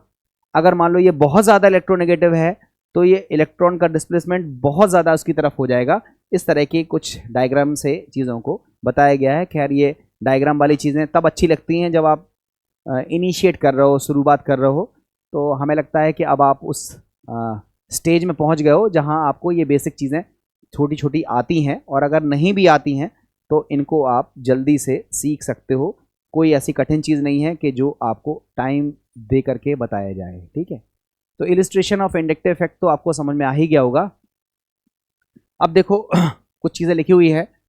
इलेक्ट्रोनेगेटिव एटम, इलेक्ट्रोनेगेटिव एटम का मतलब समझते हो, ऐसा एटम जो शेयर्ड इलेक्ट्रॉन को अपनी तरफ खींचने की टेंडेंसी रखता हो, उसी को बोलते हैं इलेक्ट्रोनेगेटिविटी। जिसकी इलेक्ट्रोनेगेटिविटी ज़्यादा होगी तो वही क्या कहलाएगा, इलेक्ट्रोनेगेटिव एटम। देखो लिखा है, it is an atom that has tendency to attract its shared pair of electron towards itself. जो अपनी तरफ इलेक्ट्रॉन्स को खींचता है उसी को बोलते हैं इलेक्ट्रोनेगेटिव एटम। अब जैसे एच, तो ये तो ये तो दोनों सेम है ना, तो इसमें कोई इलेक्ट्रोनेगेटिव नहीं है। सी और एच में अगर हम देखें तो सी की इलेक्ट्रोनेगेटिविटी 2.5 है, एच की 2.1 है। यहाँ एच और एन में एन इलेक्ट्रोनेगेटिव है, एच और ओ में कौन इलेक्ट्रोनेगेटिव है, ओ इलेक्ट्रोनेगेटिव है, और एच और एफ में सबसे ज़्यादा एच एफ है। यहाँ एफ की इलेक्ट्रोनेगेटिविटी 4 होती है, ओ की 3.5 होती है, सी एल की एन की 3.0 होती है, और कार्बन की 2.5 होती है, और एच की 2.1 होती है। तो आप बताओ सबसे ज़्यादा इलेक्ट्रोनेगेटिविटी डिफरेंस कहाँ देखने के लिए मिलेगा, एच एफ में। इसका 2.1 है और एफ का 4.0 है, तो डिफरेंस कितना देखने के लिए मिलेगा, डिफरेंस होगा 1.9 का, घटा के देख लेना। उसके बाद नंबर किसका आएगा, एच ओ का, फिर नंबर आएगा एच एन का, फिर एच सी का, और फिर एच एच का। इलेक्ट्रोनेगेटिविटी का डिफरेंस देखने के लिए मिलेगा। अब अगर 2H2 में बात करें तो शेयर्ड पेयर ऑफ इलेक्ट्रॉन कहाँ रखा रहेगा, बीच में। कहाँ रखा रहेगा, बीच में रखा रहेगा। क्यों बीच में रखा रहेगा, क्योंकि H की और H की दोनों की इलेक्ट्रोनेगेटिविटी कैसी है, सेम है, तो कहाँ रखा रहेगा, बीच में। अब जैसे ही हम बात करेंगे कि H और N के बीच में बॉन्ड बना, तो N की इलेक्ट्रोनेगेटिविटी ज़्यादा है, तो इलेक्ट्रॉन बीच में नहीं रहेगा, कहाँ शिफ्ट हो जाएगा, N की तरफ। अब अगर हम H और O की बात करें, देखो कंपैरिजन देखो, H और O की बात करें तो O की इलेक्ट्रोनेगेटिविटी N से भी ज़्यादा है, तो जो शेयर्ड इलेक्ट्रॉन है, पेयर है, वो O की तरफ ज़्यादा शिफ्ट हो जाएगा। मतलब यहाँ इंडक्टिव इफेक्ट होगा बट कम होगा, और यहाँ पर पोलराइजेशन थोड़ा ज़्यादा देखने के लिए मिलेगा। ठीक है, इसी तरह से आप और आगे एग्जाम्पल्स में एच ओ के बाद एच एफ को देख सकते हो, तो जो शेयर्ड इलेक्ट्रॉन है वो कहाँ शिफ्ट हो गया, टूवर्ड्स एफ की तरफ शिफ्ट हो गया। ये सारी बातें आपको बताई हैं, आपको बहुत सी नॉर्मल सी चीज़ें हैं, आपको पता भी है कि जब हमारी कार्बन चेन से कोई ऐसा ग्रुप लगा हो जिसकी electronegativity as compare to carbon ज़्यादा भी हो सकती है, कम भी हो सकती है, तो ऐसी सिचुएशन में जो शेयर्ड इलेक्ट्रॉन है वो शिफ्ट हो जाता है। अब किस तरफ शिफ्ट होता है डजेंट मैटर, वो डिपेंड करेगा कि कौन सा ग्रुप लगा हुआ है, और ऐसी सिचुएशन में हमारी कार्बन चेन पे पोलराइजेशन हो जाता है, चार्ज आ जाता है, पार्शियल चार्ज आ जाता है, और इस तरह के चार्ज का डेवलप होना किसी ग्रुप की वजह से, ग्रुप की इलेक्ट्रोनेगेटिविटी की वजह से, सिग्मा इलेक्ट्रॉन्स के मूवमेंट की वजह से पोलराइज हो जाना, चार्ज डेवलप हो जाना, इस इफेक्ट को हम क्या बोलते हैं, इंडक्टिव इफेक्ट। और इंडक्टिव इफेक्ट की कुछ कैरेक्टरिस्टिक्स हैं जो आपको आनी चाहिए, ये बच्चों बहुत इंपॉर्टेंट कैरेक्टरिस्टिक्स हैं, ये पूछी जाती हैं, इससे क्वेश्चंस क्रिएट होते हैं। मैं कैरेक्टरिस्टिक्स को ध्यान से बता रहा हूँ, आप ध्यान से देखते चलो। क्या लिखा है, the electron pair shift towards the more electronegative atom partially and permanently. Electron का मूवमेंट होता है तो वो मूवमेंट परमानेंटली होता है, मगर कंप्लीट मूवमेंट नहीं होता है। मतलब अगर कंप्लीट मूवमेंट हो जाता है इलेक्ट्रॉन का तो वो बॉन्ड ब्रेक हो जाता है ना, बॉन्ड ब्रेक नहीं होता है। बॉन्ड में जो इलेक्ट्रॉन है वो थोड़ा सा शिफ्ट होते हैं, मगर वो शिफ्ट हो गए तो वो शिफ्ट ही हो गए, परमानेंटली शिफ्ट होते हैं, बट पार्शियली शिफ्टिंग होती है जिसकी वजह से उस पर पार्शियल चार्ज डेवलप होता है। लिखा है it is the permanent effect, ये तो परमानेंट इफेक्ट होता है। नेक्स्ट लिखा है inductive effect arises due to electronegativity difference between atoms. जब इलेक्ट्रोनेगेटिविटी का डिफरेंस देखने के लिए मिलता है तभी ये इंडक्टिव इफेक्ट देखने के लिए मिलता है। लिखा है the electron never leave their original atom orbital. Electron shift जरूर होता है मगर इलेक्ट्रॉन अपने एटम के ऑर्बिटल्स को छोड़ करके दूसरे के पास नहीं जाता है, जिसका था वहीं रहेगा, केवल थोड़ा सा शिफ्टिंग होता है। और लिखा है the polarization of electrons is always in a single direction. एक ही दिशा में इलेक्ट्रॉन्स का मूवमेंट होता है। ये सब कैरेक्टरिस्टिक्स हैं, आप याद रखिएगा। अब बच्चों यहाँ पर देखो, आपको मैंने बताया दो तरह के ग्रुप्स होते हैं, ठीक है, मैंने आपको पहले ही बताया दो तरह के ग्रुप्स होते हैं। मैं शॉर्ट में सिखा रहा हूँ बच्चों, बहुत लंबी स्लाइड्स हैं, आप स्क्रीनशॉट लेते रहिएगा और एक एक करके लाइन टू लाइन पढ़ते रहिएगा। मैं थोड़ा सा समरी में इसलिए आ रहा हूँ क्योंकि हमारे पास लेक्चर्स बड़े सीमित हैं और हम चाहते हैं कि हम आपको अच्छे से अच्छा डिलीवर करें। लेक्चर्स की संख्या कम होने की वजह से कुछ जगहों पर हमें फास्ट होना पड़ेगा, बट फिर भी मैं आपको इस तरह से पढ़ा रहा हूँ कि बिल्कुल बेसिक लेके चल रहा हूँ। अभी मैं क्वेश्चंस कराऊंगा तो मज़ा आ जाएगा आपको कि कैसे क्वेश्चंस किए जाते हैं। तो देखो, जो हमारे कार्बन चेन से जो ग्रुप लगे रहते हैं उन ग्रुप्स को हमने 2 भागों में बांटा है। कौन कौन से भागों में बांटा है? जो ग्रुप्स हैं उनको हमने 2 भागों में बांटा है। पहला है electron donating group. Electron donating, electron को डोनेट करता है। खुद से सोचो, ये हमारे पास कार्बन चेन है और यहाँ पर कौन सा ग्रुप लगा है? Electron donating group. इसी को कहते हैं electron releasing group. Electron donating कह सकते हो या इसी को बोलते हो इलेक्ट्रॉन रिलीजिंग। ये ग्रुप क्या होगा? इलेक्ट्रॉन को डोनेट करेगा, कहेगा ले जाओ भाई हमसे। और ऐसा करने वाले ग्रुप से कार्बन चेन पर माइनस चार्ज आएगा और जैसे जैसे डिस्टेंस बढ़ेगी माइनस चार्ज की वैल्यू कम होती जाएगी। तो इलेक्ट्रॉन डोनेटिंग ग्रुप अगर कोई लगे होते हैं तो वो कार्बन चेन पर माइनस चार्ज डेवलप करते हैं और इलेक्ट्रॉन डोनेटिंग ग्रुप जो होते हैं उन ग्रुप, हाँ ये इलेक्ट्रॉन डोनेटिंग ग्रुप है, ठीक है। अब दूसरे ग्रुप है electron withdrawing group. Electron withdrawing group क्या होंगे? ये हमारे पास कार्बन चेन है, इससे हमने एक ग्रुप लगाया जो इलेक्ट्रॉन को विदड्रॉ करता है। Electron withdraw group, electron withdrawing group. Electron को विदड्रॉ करने का मतलब इलेक्ट्रॉन्स को अपनी तरफ बुलाते हैं। जब ये अपनी तरफ बुलाएंगे तो कार्बन चेन पर क्या आएगा? प्लस चार्ज आएगा और जिसकी वैल्यू क्या होती जाएगी? घटती चली जाएगी। बच्चों मैंने थोड़ा सा एक पीछे गलत बोल दिया, माइनस आई प्लस आई को मैंने गलत बोल दिया था, यहाँ पर क्लियर कर दे रहा हूँ, यहाँ सही हो जाएगा। हमारे पास कार्बन चेन है, उस कार्बन चेन से हमने 2 तरह के ग्रुप को अटैच किया हुआ है। एक जो इलेक्ट्रॉन को अपनी तरफ खींचते हैं जिसको बोलते हैं इलेक्ट्रॉन विदड्रॉइंग ग्रुप, और एक वो जो इलेक्ट्रॉन को खुद से दूर भेजते हैं उसको बोलते हैं इलेक्ट्रॉन डोनेटिंग ग्रुप या इलेक्ट्रॉन रिलीजिंग ग्रुप। 2 तरह के ग्रुप्स यहाँ पर जुड़े होते हैं। अब कौन से ग्रुप होते हैं ये उसको देखो। देखो नाम है, याद रखना बच्चों, ये जो नाम है वो बहुत इंपॉर्टेंट है। इलेक्ट्रॉन डोनेटिंग ग्रुप लिखा है। कौन कौन से ग्रुप हैं? Alkyl group. जितने एल्किल ग्रुप होते हैं, जितने एल्किल ग्रुप होते हैं वो कौन से ग्रुप होते हैं? इलेक्ट्रॉन डोनेटिंग ग्रुप होते हैं। अब एल्किल ग्रुप में कौन से होते हैं? मैथिल अभी नाम बताया था, एथिल नाम बताया था, आइसोप्रोपिल ये भी नाम बताया था, टर्सरी ब्यूटिल इसका भी नाम मैंने बताया था। ये सारे ग्रुप कौन से हैं? ये इलेक्ट्रॉन डोनेटिंग ग्रुप है, इलेक्ट्रॉन को डोनेट करते हैं। और इलेक्ट्रॉन विदड्रॉइंग ग्रुप कौन से हैं? इलेक्ट्रॉन को जो विदड्रॉ करते हैं। इलेक्ट्रॉन को विदड्रॉ कौन करेगा? ये लिखा है carboxy group, fluorine group, chlorine group, cyano group, nitro group, इसको क्लोरो ब्रोमो फ्लोरो कह सकते हो।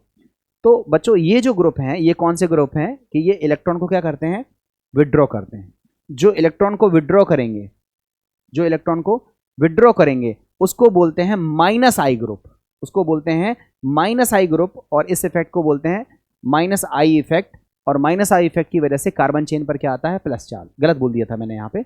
और जो इलेक्ट्रॉन डोनेटिंग ग्रुप होते हैं, जो इलेक्ट्रॉन को डोनेट करते हैं, वो कहलाते हैं प्लस आई ग्रुप। और प्लस आई ग्रुप की वजह से कार्बन चेन पर आता है माइनस चार्ज, जो कि डिस्टेंस बढ़ने के साथ साथ घटता जाता है। ठीक है, तो आई थिंक आपको फिलहाल इतनी चीज़ तो समझ में आई गई होगी कि जो हमारी ऑर्गेनिक सब्सटेंसेज हैं जिसको हम सबस्ट्रेट कह रहे हैं, उससे अगर कोई ग्रुप लगा होता है वो दो तरह का ग्रुप हो सकता है। इलेक्ट्रॉन डोनेटिंग ग्रुप हो सकता है और इलेक्ट्रॉन विदड्रॉइंग ग्रुप हो सकता है। कौन से ग्रुप इलेक्ट्रॉन डोनेटिंग होते हैं? याद रखना, एल्किल ग्रुप कौन से होते हैं? इलेक्ट्रॉन डोनेटिंग ग्रुप होते हैं। और कौन से ग्रुप इलेक्ट्रॉन विदड्रॉइंग ग्रुप होते हैं? तो कुछ नाम लिखे हुए हैं, अभी और ज़्यादा नाम पर हम बात कर रहे हैं। कार्बोक्सी, फ्लोरो, क्लोरो, साइनो, नाइट्रो, ये सारे ग्रुप कौन से हैं? इलेक्ट्रॉन विदड्रॉइंग ग्रुप हमारे होते हैं। अब देखो यहाँ पर कुछ इंपॉर्टेंट इंटरेस्टिंग बात है, इसको आप याद करिए।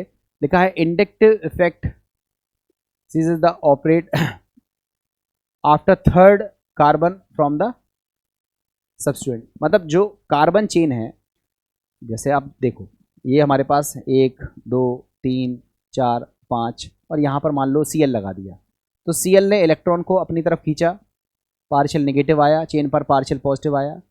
जब हम दूसरे कार्बन पे आएंगे तो ये वैल्यू घट जाएगी, तीसरे पर आएंगे तो ये वैल्यू और भी घट जाएगी, और ये चौथे नंबर कार्बन पर और पांचवें नंबर कार्बन पर ये अप्रोक्सीमेटली कितनी हो जाएगी, 0।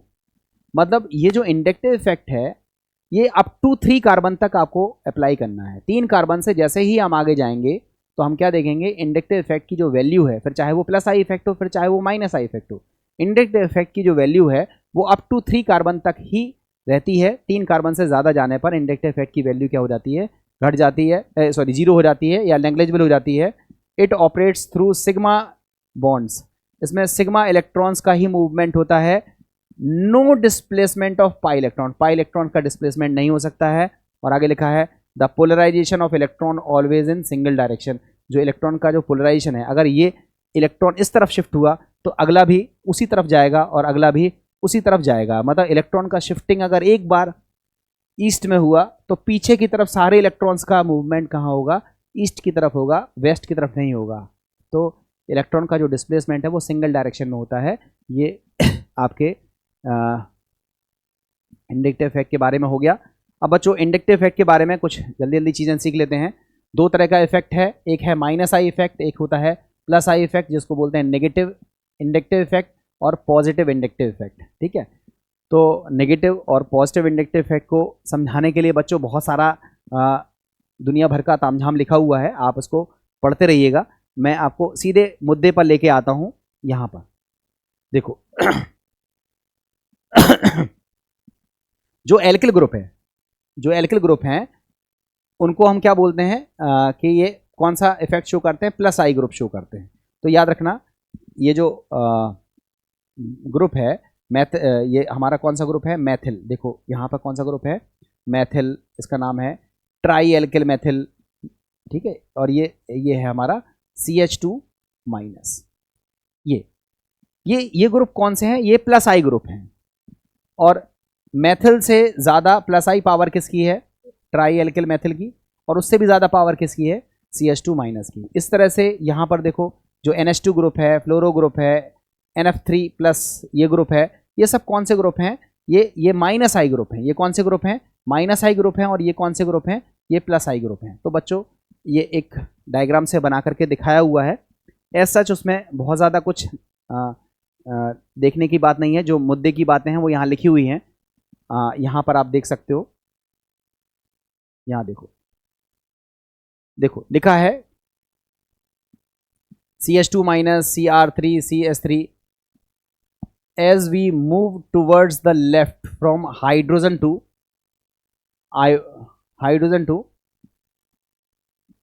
minus I effect of the atom increases। ठीक है, यहां देखना आप, इस ग्राफ को आप समझो। हमने इंडक्टिव इफेक्ट का जो कंपैरिजन कराया है वो हाइड्रोजन से कराया है। मतलब हाइड्रोजन का जो इफेक्ट है वो यहाँ सेंटर में है, ओरिजिन पर है। मतलब H जो है वो ना तो प्लस आई इफेक्ट शो करता है ना माइनस आई इफेक्ट शो करता है। मगर जैसे जैसे हम X डायरेक्शन में आगे की तरफ बढ़ेंगे तो प्लस आई वैल्यू बढ़ेगी, और अगर X डेक्स डायरेक्शन में बढ़ेंगे तो वो माइनस आई वैल्यू हमारी बढ़ेगी। ठीक है, आगे लिखा है ये देखो वैल्यू बढ़ रही है और ये माइनस आई की वैल्यू हमारी घट रही है। ये कुछ लिखा हुआ है, आप इसको देख लेना। ऐसा कोई ऐसी चीज़ नहीं है जो आपको समझ में ना आए। आपको केवल बच्चों देखो ध्यान से समझना, मैं आपको जो बता रहा हूँ उसको याद रखो, वो चीज़ आपको समझ में आएगी। हमारे पास एक कोई ग्रुप है, इस ग्रुप ने इलेक्ट्रॉन को अपनी तरफ खींच लिया तो इसको बोलेंगे माइनस आई ग्रुप, और चेन पर क्या आएगा, पार्शियल प्लस। अगर मान लो हमारे पास कोई दूसरा ग्रुप है, इस ग्रुप ने इलेक्ट्रॉन्स को धकेल दिया, इलेक्ट्रॉन को रिलीज कर दिया, तो इसको बोलेंगे कौन सा ग्रुप, प्लस आई ग्रुप। और प्लस आई ग्रुप की वजह से चेन पर क्या आएगा, पार्शियल नेगेटिव। बस इतना सा याद रखना है। ठीक है, बस इतना सा याद रखना है, आपको खुद ही चीजें समझ में आ जाएंगी। ठीक है,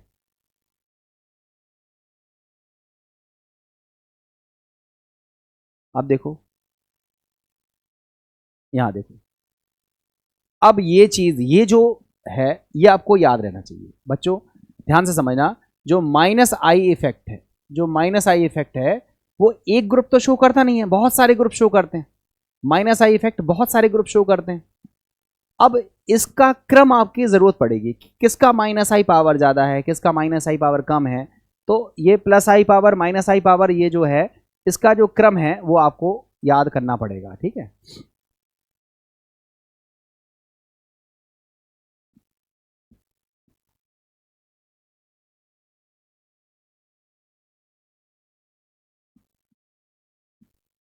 ठीक है, ये ग्रुप आपको याद रहने चाहिए बच्चों। देखो थोड़ा सा ध्यान से समझना, मैंने आपको बताया कि अगर हमारे पास कार्बन चेन है और उससे कोई ग्रुप लगा हुआ है तो वो ग्रुप या तो इलेक्ट्रॉन को अपनी तरफ खींचेगा। अगर अपनी तरफ खींच रहा है तो उसको हम क्या बोलेंगे कि ये माइनस आई ग्रुप है, या फिर इसको हम बोलेंगे कि ये इलेक्ट्रॉन विड्रॉइंग ग्रुप है। और अगर मान लो कोई ग्रुप है जो इलेक्ट्रॉन को रिलीज करता है तो हम बोलेंगे कि इलेक्ट्रॉन रिलीजिंग ग्रुप है, इलेक्ट्रॉन डोनेटिंग ग्रुप है, या इसी को बोलेंगे कि प्लस आई ग्रुप है। तो प्लस आई ग्रुप कौन से होते हैं? जो इलेक्ट्रॉन को रिलीज करते हैं। और माइनस आई ग्रुप कौन होते हैं? जो इलेक्ट्रॉन को विड्रॉ करते हैं। माइनस आई ग्रुप की वजह से चेन पर आता है प्लस चार्ज, और प्लस आई ग्रुप की वजह से आता है चेन पर माइनस चार्ज। अब दो तरह के ग्रुप आपको पता चल गए। अब मान लो दो ग्रुप हैं, ये भी इलेक्ट्रॉन को विड्रॉ कर रहा है और दूसरा भी इलेक्ट्रॉन को विड्रॉ कर रहा है। तो दोनों में किसकी इलेक्ट्रॉन को विड्रॉ करने की पावर ज्यादा है? इसको हम बोलते हैं माइनस आई इफेक्ट का जो ऑर्डर है, क्रम है, ये आपको याद होना चाहिए। ये आपको याद होना चाहिए, याद होना ही चाहिए। तो बच्चों यही चीज़ें समझाने के लिए एक कुछ ग्राफ कुछ डायग्राम से मैंने आपको यहाँ समझाने की कोशिश करी है। आप ध्यान से देखो, सरल सी चीज़ है। पहले लिखा है आई इफेक्ट, लिखा है the permanent shift in the electron density away from the carbon chain to substituent is known as minus I effect। ठीक है, माइनस आई इफेक्ट में जो इलेक्ट्रॉन, एक्चुअली दो पार्ट्स थे, मैंने एक पार्ट लिखा है, एक पार्ट आपको बताया नहीं है, वही चीज़ है। हाँ ये देखो, आई थिंक यहाँ से समझो, आप ज़्यादा समझ में आएगा। ठीक है, ये मैंने आपको बताया था कि अगर कोई ग्रुप है, अगर कोई ग्रुप है जो इलेक्ट्रॉन को कहाँ करता है? अपनी तरफ खींचता है, तो उसको बोलेंगे माइनस आई ग्रुप। इसी को बोलेंगे इलेक्ट्रॉन विड्रॉइंग ग्रुप। ठीक है, और इसी की वजह से जो पावर डेवलप होता है उसको बोलते हैं माइनस आई पावर। और अगर इलेक्ट्रॉन रिलीज कर रहा है तो कार्बन चेन पर माइनस आएगा, इसको बोलेंगे प्लस आई ग्रुप। देखो अब प्लस आई को पढ़ो, लिखा है the permanent shift in the electron density from the substituent toward the carbon chain। Group से चेन की तरफ इलेक्ट्रॉन की शिफ्टिंग अगर होने लगे तो ऐसे इफेक्ट को हम क्या बोलते हैं? Plus I effect. और ऐसे ग्रुप को बोलते हैं plus I group, is known as plus I effect. फिर से देखो, the permanent shift in the electron density from the substituent towards the carbon chain is known as plus I effect। ठीक है, और अब माइनस आई की डेफिनेशन आप पढ़ के देखो, लिखा है the permanent shift in the electron density away from the carbon chain. देखो ये हमारे पास कार्बन चेन है, इससे हमने ग्रुप लगाया क्लोरीन। अगर इलेक्ट्रॉन की जो शिफ्टिंग है ये अवे फ्रॉम कार्बन चेन, ये चेन से अवे दूर की तरफ हो रही है, तो लिखा है the permanent shift in the electron density away from the carbon chain to the substituent is known as minus I effect. तो ये माइनस आई इफेक्ट और प्लस आई इफेक्ट की डेफिनेशन है, आपको समझ में आ गई होगी, मैंने पहले भी बता दिया है। यहां देखो ये प्लस आई पावर का बढ़ता हुआ क्रम है। आपको बताया एच तो बीच में रहता है, ना प्लस आई ना माइनस आई। एच से ज्यादा पावर किसका है? डी डी डी मतलब ड्यूटेरियम। ड्यूटेरियम से ज्यादा कौन है? मैथिल। मैथिल से ज्यादा ट्राई ड्यूटेरियम मैथिल, फिर एल्किल मैथिल, फिर डाई एल्किल मैथिल, फिर ट्राई एल्किल मैथिल, फिर उसके बाद कार्बोक्सी, उसके बाद है ऑक्सो, उसके बाद है एमाइन, और फिर CH2 माइनस। ये जो ग्रुप हैं ये किसको दिखाते हैं? प्लस आई पावर का इंक्रीजिंग ऑर्डर। H से ज्यादा D, D से ज्यादा CH3, CD3, CH2R, ये प्लस आई पावर का बढ़ता हुआ क्रम है, प्लस आई पावर का बढ़ता हुआ क्रम है, और यहाँ पर देखें तो प्लस आई पावर का ये घटता हुआ क्रम है। तो खैर आप समझ लेना कि सबसे ज़्यादा प्लस आई पावर किसका होता है, CH2 माइनस का, और सबसे कम प्लस आई पावर किसका होता है, H का। ये कंप्लीट क्रम है, आप इसको याद कर लोगे तो आपके क्वेश्चन गलत नहीं होंगे, ठीक है। अब इसी तरह से यहाँ देखो एक दूसरा क्रम और है हमारे पास, अभी एक दूसरा क्रम है, ये देखो, ये माइनस आई पावर का, आइडो से ज़्यादा ब्रोमो से ज़्यादा क्लोरो से ज़्यादा फ्लोरो से ज़्यादा COOH फिर COR, ये बढ़ता हुआ क्रम है। और सबसे ज़्यादा प्लस आई पावर किसका, सॉरी माइनस आई पावर किसका है, NF3 प्लस का। तो देखो सबसे ज़्यादा NF3 प्लस का, फिर NR3 प्लस, फिर NS3 प्लस, फिर NO2 CN CHO, फिर COR COOH F Cl Br I, ये सब किसके क्रम है, माइनस आई पावर का ये हमारा क्रम है। इस क्रम को आपको आना चाहिए बच्चों। ये क्रम अगर आपको आते हैं तो मैंने इससे रिलेटेड कुछ क्वेश्चंस लिए हैं, मैंने उसमें सॉल्यूशंस भी, एक्चुअली स्लाइड्स को रिप्रेजेंट नहीं कर रहा हूँ मैं, पावर पॉइंट में अगर रिप्रेजेंट करता तो मैं पहले क्वेश्चन देन उसके बाद आंसर को रिप्रेजेंट करता। यहाँ मैंने एक साथ आपको बताने की कोशिश करी, जल्दी जल्दी आप क्वेश्चंस देख लो तो आपको खुद ही समझ में आ जाएगा कि मैं इसमें क्या बताना चाह रहा हूँ। देखो क्वेश्चन लिखा है, predict the strength of plus I power. अब प्लस आई पावर मेथिल से ज़्यादा किसकी है, एथिल से ज़्यादा किसकी है, आइसोप्रोपिल से ज़्यादा टर्सरी ब्यूटिल। तो सबसे ज़्यादा किसकी हो जाएगी, टर्सरी ब्यूटिल की, सी। सबसे ज़्यादा पावर किसकी हो जाएगी, CS3। इसकी प्लस आई पावर सबसे ज़्यादा होगी, प्लस आई पावर सबसे ज़्यादा होगी, दैट मीन्स मैक्सिमम। उसके बाद किसका नंबर आएगा, आइसोप्रोपिल का। उसके बाद नंबर आएगा आइसोप्रोपिल की प्लस आई पावर का, और उसके बाद आएगा नंबर एथिल का। उसके बाद नंबर आएगा एथिल का, और सबसे कमज़ोर प्लस आई पावर किसका होगा, मेथिल का। ये आपका क्रम है इस पहले क्वेश्चन में, ठीक है। सॉल्यूशन भी यही लिखा हुआ है। अब देखो एक क्वेश्चन और है, ये कुछ ग्रुप लगे हुए हैं, ये कुछ क्वेश्चन है हमारे पास, 3 है, एक CH2 minus, NH minus, O minus. आपको पता है कि ये भी कौन से ग्रुप होते हैं, ये प्लस आई ग्रुप होते हैं, और इसमें सबसे ज़्यादा प्लस आई पावर किसका होता है, CH2 माइनस का। उसके बाद नंबर आता है NH का, और उसके बाद नंबर किसका आता है, O माइनस का। अभी यार मैंने क्रम बताया है तो वही इसका आंसर हो जाएगा। Predict the strength of plus I effect of the following. इन सबका प्लस आई इफेक्ट का क्रम आपके पास हो गया, ये आप यहाँ से देख सकते हो, ठीक है। अब बच्चों क्वेश्चन देख लेते हैं, और अगर कोई होगा इसमें तो, वैसे स्लाइड में इतना ही होना चाहिए। हाँ, ऑर्डर तो आपको पता चलेगा, वैसे ऑर्डर इसमें लिखा भी है, आप एक बार चाहो दोबारा देख लो। सबसे ज़्यादा CH2 माइनस, फिर NH माइनस, फिर O माइनस, फिर COO minus, and then CR3। ये किसका क्रम होता है, प्लस आई पावर का। ये किसका क्रम होता है, जो आपसे पूछा गया उसका क्रम है, ठीक है। अब देखो बच्चों कुछ क्वेश्चन और हैं।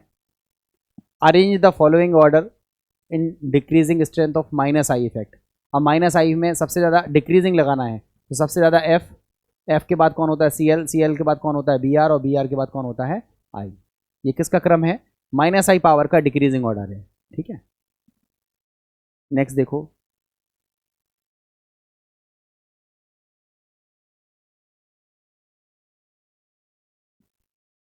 कुछ और भी हैं, इस तरह से भी आप कर सकते हो। तो बच्चों हमें लगता है कि इंडक्टिव इफेक्ट के बारे में जो प्राइमरी नॉलेज है वो आपको हो गई होगी। अब हम लोग आते हैं डायरेक्टली उन क्वेश्चंस पर जिन क्वेश्चंस को हम आपको करवाना चाहते हैं। जो क्वेश्चंस पेपर में पूछे जाते हैं हम उन क्वेश्चंस की तरफ बात कर लेते हैं। चलिए देखते हैं, देखो जल्दी जल्दी इन क्वेश्चंस को।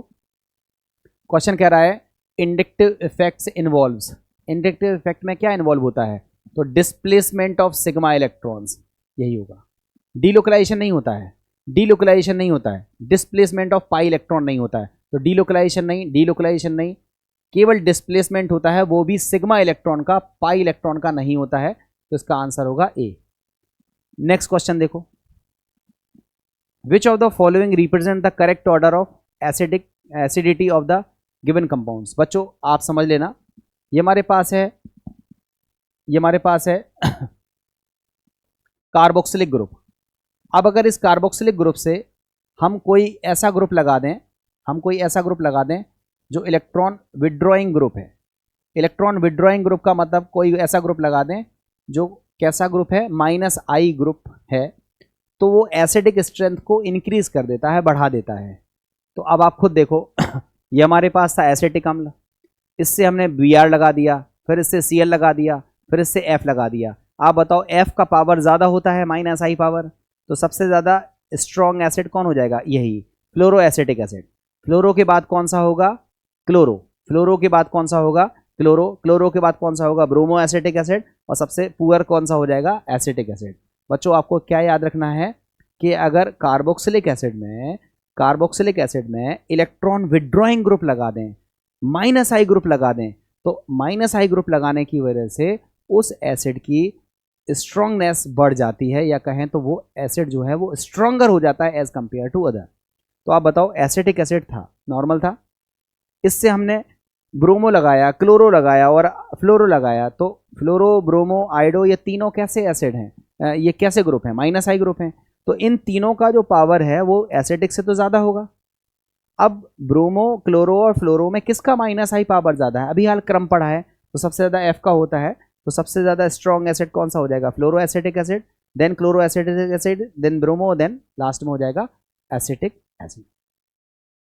क्लियर है? एक आध क्वेश्चन और देख लेते हैं। अब बच्चों एक काम करते हैं, आप इस क्वेश्चन तक आज के क्लास को यहीं रखते हैं। हम लोग नेक्स्ट क्लास में इस पे आगे डिटेल में बात करेंगे। तो हमें लगता है कि इसमें समझाने के लिए और भी कुछ चीज़ें हैं, मैं आपको डिस्कस कर दूंगा, तो आपको फिर गलती नहीं होगी। तो आप लोग क्या करिए, इतने टॉपिक को अच्छे से घर पे जा कर के रिवाइज करिए, रिकॉल कीजिए। हम लोग इस पर और ज़्यादा डिटेल में बात करते हैं नेक्स्ट क्लास में। आज की क्लास में हमें लगता है कि इट इज़ सफिशिएंट, आपको घर पर रिवीजन करने के लिए पर्याप्त हो गया है।